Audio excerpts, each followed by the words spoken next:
নমস্কাৰ বন্ধু বান্ধৱীসকল তো চাওক কৰোনা ভাইৰাছৰ ফলত আমাৰ অতিকৈ চেনেহৰ বহাগ বিহুখন আমি পালন কৰিব নাপালো এইবাৰ অতি দুখৰ বিষয় হেতুটো সকলোৱে জানিছে আমাৰ অসমীয়া অৰ্থাৎ বহাগ বিহু সময়তে এনেকুৱা এটা অৱস্থা আহি পৰিলে কোনেনো জানিছিলে এনেকুৱা এটা অৱস্থা অৰ্থাৎ আমি যে অসমৰ অৰ্থাৎ অসমবাসীয়েনো কোনেনো জানিছিলে যে আমাৰ বহাগ বিহুখনে আমি ভালদৰে পাতিব নাপাম ঘৰত ভিতৰত সোমাই যে পালন কৰিব লাগিব বহাগ বিহুটি কোনেও নাজানিছিলে তো হেতুটো কথা অলৰেডি সকলোৱে জানিছেই দুখৰ বিষয় তো যি কি নহওক তো যেহেতু অসমতো অসমীয়াৰ বাবে বিহুখনেই মেইন নহয় জানো মেৰুদণ্ড স্বৰূপ প্ৰত্যেকৰে যে সকলোৱে অৰ্থাৎ প্ৰত্যেক জাতিয়ে নিজৰ নিজৰ এটা উৎসৱ পাৰ্বণ সকলোৱে এটা পাতে নিজৰ গুৰুত্বপূৰ্ণ হিচাপে অৰ্থাৎ সকলো সেইটো গুৰুত্বপূৰ্ণ তো ঠিক তেনে আমাৰ অসমীয়াসকলৰ বিহুটি বহুত গুৰুত্বপূৰ্ণ তো মই কোৱা নাই যে আমাৰ অকল অসমীয়াৰ বাবে এইটো গুৰুত্বপূৰ্ণ আৰু কিছুমান আছে ধৰক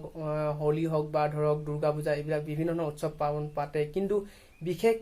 বিশেষকৈ আমাৰ অসমতো মানে অসমীয়াসকলৰ বিহুটোৱেই ইম্পৰ্টেণ্ট অৰ্থাৎ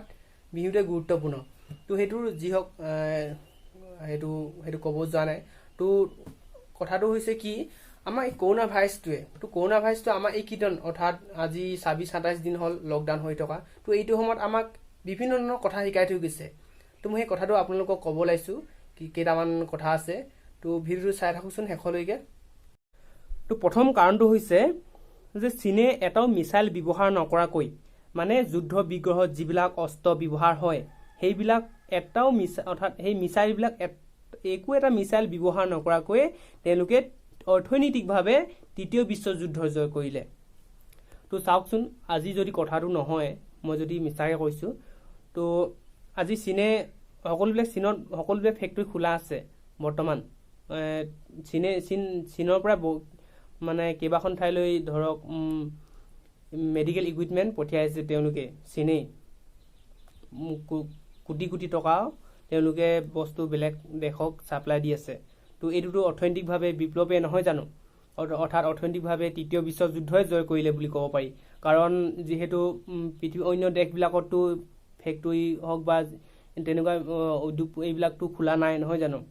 আমাৰ ভাৰততহে তো আজি দুই দিনৰ আগতহে ধৰক চাহ ফেক্টৰী বা কিবা তেনেকুৱা ধৰণৰ ফেক্টৰী খুলি আছে কিন্তু সেইবিলাকতো কিমান টকা পাব নহয় জানো কিন্তু চীনেতো তেওঁলোকৰ উদ্যোগ ফেক্টৰীবিলাক খুলি তেওঁলোকে বাহিৰৰ দেশত ছাপ্লাই দিছে তো আজি কেইদিনমানৰ আগত মই নিউজ চেনেলত দেখিছোঁ যে তেওঁলোকে কৰোনা ভাইৰাছটো কণ্ট্ৰলত আনিলে মানে কণ্ট্ৰল কৰিলে আৰু কৰোনা ভাইৰাছটো তো এনেকুৱা এটা পৰিস্থিতি হৈ আছে যে আওপকীয়াকৈ হয়তো তেওঁলোকে অৰ্থনৈতিকভাৱে তৃতীয় বিশ্বযুদ্ধই জয় কৰিলে বুলি ক'ব পাৰি তো ২ নম্বৰ কাৰণটো হৈছে যে আমি চিকিৎসকসকলক ইমান গুৰুত্ব দিয়া নাছিলোঁ যে কৰোনা ভাইৰাছৰ আগত যে আমি ইমান গুৰুত্ব এখন সমাজৰ অৰ্থাৎ মানে চিকিৎসকসকল কিমাননো গুৰুত্বপূৰ্ণ চাওকচোন আমি এতিয়া আমি অনুধাৱন কৰি পাইছোঁ অৰ্থাৎ আমি এতিয়া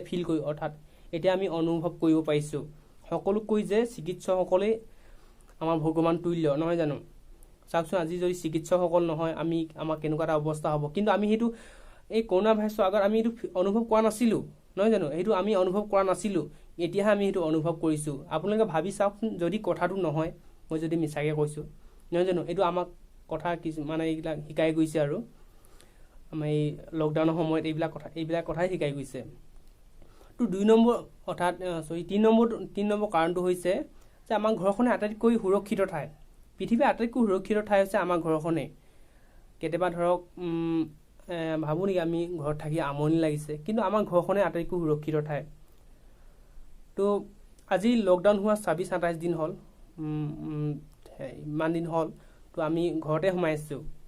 অলপ ধৰক ৰাস্তা ওচৰ চুবুৰীয়া ঘৰত কিছুমানেতো গৈছে কিন্তু বেছিভাগ সময়টো অৰ্থাৎ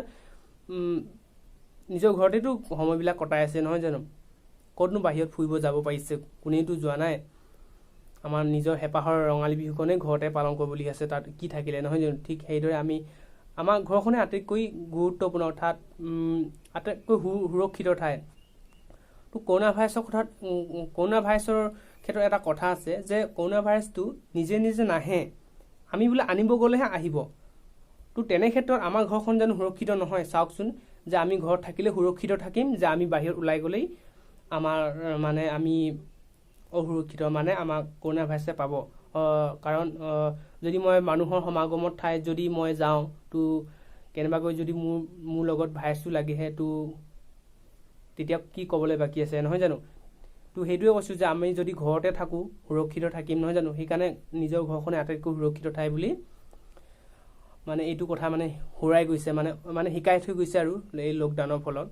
আপোনালোকে চাওকচোন কথাটো হয় না নহয়।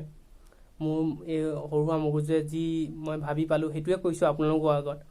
যদি কথাটো নহয় আপোনালোকে জনাওকচোন, যদি নহয়, হয় নহয়? তো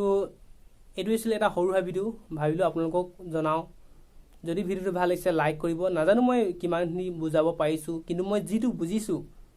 অৰ্থাৎ মই যিটো বুজিছোঁ সেইটো আপোনালোকৰ আগত শ্বেয়াৰ কৰিছোঁ। যদি ভিডিঅ'টো ভাল লাগিছে লাইক কৰিব, যদি এই চেনেলটোলৈ নতুন গৈছে ছাবস্ক্ৰাইব কৰিব। ধন্যবাদ।